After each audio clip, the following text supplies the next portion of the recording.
Well, hello. It's that time of the month again, and it's time for me to expunge certain things from my psyche. In particular, another lovely poem for you. I'm not following the woe is me, we're all dying slowly theme at the moment, because yes, it is depressing. I don't want you to be depressed, particularly at this time of the year when it's dark. The seasonal affective disorder descends upon 97% of the population. That's right. To get your vitamin D down you and be jolly, get some lights in the household, that sort of thing. So this poem, which I just recorded previously and unfortunately disappeared somewhere into the ether, which was a fantastic spontaneous reading of a poem, I'm now going to have to try and do it again, and I think the magic might have leaked out of it a little bit. But what we're doing now, a lot of people ask me, Dave, these fantastic poems you write, you know, hundreds you've written, haven't you? Maybe thousands in your time. And I say, yes, yes, these poems. When did you first start writing them? And I sort of, I started writing my first poem when I was 3. And I was thrown out of my,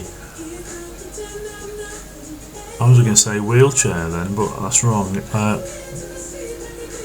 Baby thing. Cot. No, not cot. One of them things. A pram, that's it. Some other jumped on the opposite end of the pram to me, and I was catapulted out of the pram and into a rose bush, which is just a bit of a metaphor really, isn't it? For being born and thrown into life. I think that's more of a adolescent teen metaphor there, isn't it? There's a lot of pain involved in that, and a lot of roses, and a lot of sense of the possibilities in life, which are just pheromones really.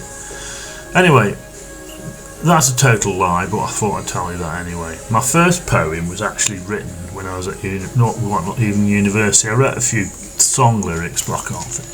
They rhymed, but they're real crap, most of them.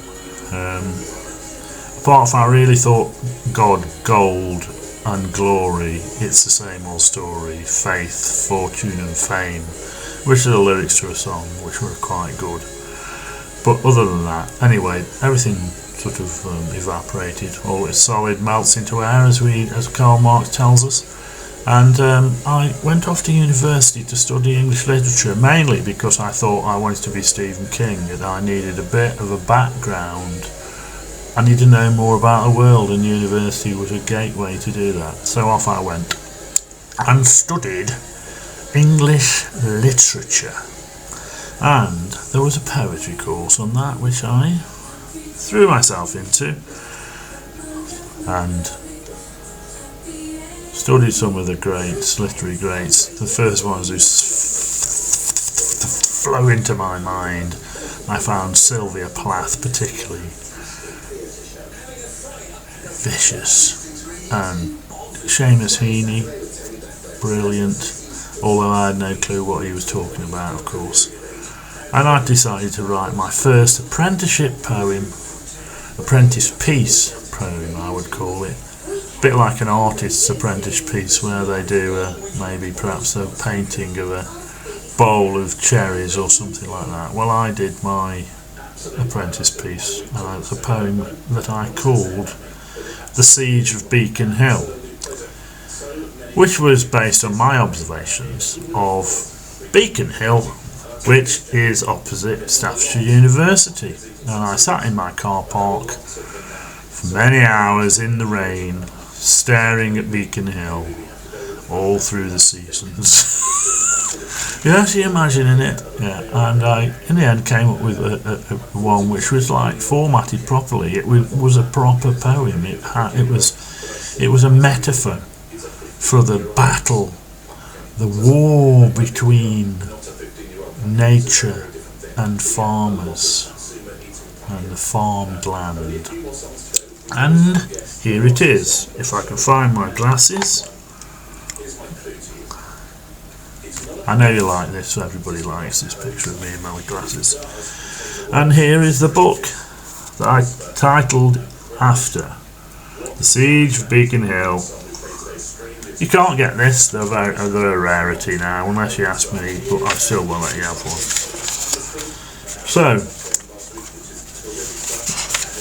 I mentioned there, the first, all this is solid melts into air, Karl Marx.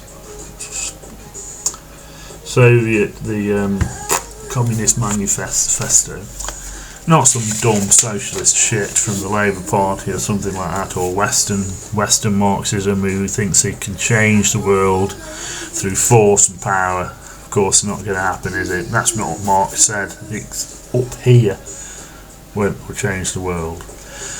Anyway, so here we have our little war poem, which really I was quite proud of at the time. And it's called The Siege of Beacon Hill. The wild edge of the ancient forest, thrusting vanguard fern at surrendered furrows, sighs in alliance with the autumn wind, drawing breath and demarcation lines in bloody ochre hues. Breathing deep, poised high, an ominous fortress above an arable patchwork sea.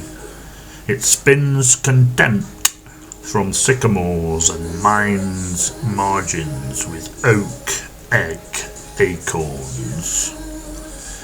It is relentless like the seasons, mocking the plough's dulling edge, tracing its annual retreat, creeping inch outwards with fern and skirmishing briar, securing slender bastions for sapling wood, and testing, always testing, the human gall at its patient limits. What do you think of that then? Okay, so that was, wow, that wasn't too bad, was it really? It didn't injure you somehow like other poems might injure you when you suddenly realise that you're old and fragile and vulnerable and terminal. There is somewhat of a contradiction, isn't there, in some poetry? Relentless like the seasons. Except we're not relentless like the seasons, are we? We're not. We're fucking doomed. Okay, so that's that poem. I'll treat you to some other angst-ridden poems in the future, but for now I'm going to sign off, and because I'm just now being invaded by nostalgia and all the girls I met at Staffordshire University. So, bye bye. Good luck on your voyage through life. All the best. Dave.